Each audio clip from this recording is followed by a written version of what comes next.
6 in the evening and already on alert in Mexico's deadliest city. We'd been driving only a few minutes when the first murder happened. The police found him on a dusty side street in a tatty car, the latest victim of Mexico's drug wars. And beside him, a child who has now seen more than anyone ever should.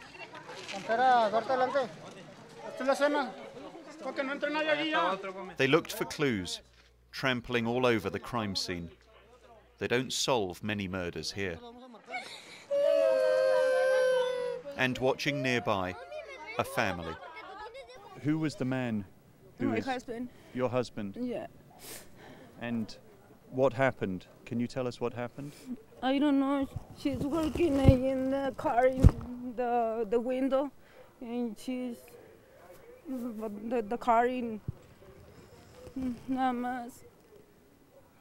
¿Te sientes bien, Mari? Sí.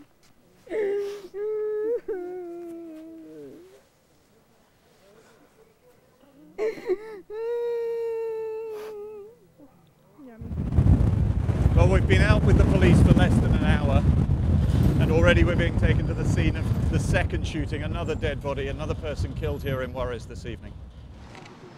In fact, it was two more. First, they killed the driver. The passenger tried to escape, dragging himself along the car. Then, we were told, he was shot in the head. A passing priest stopped to administer the last rites. Then, as the crowd watched, a man came to identify the victim. His grandson, just 7 years old. ¡Ay, mi niño! ¡Es que culpa tenía, hermana!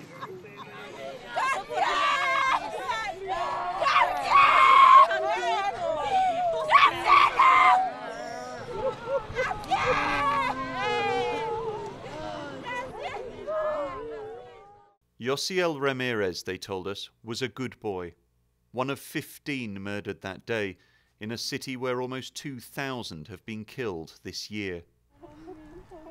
As his relatives gathered to mourn, it was impossible to know whether his father was involved in the drugs trade. But it is drugs, along with poverty and widespread political corruption, that is destroying places like this. And so far, Mexico has been unable to protect its people. Matthew Price, BBC News, Juarez, Mexico.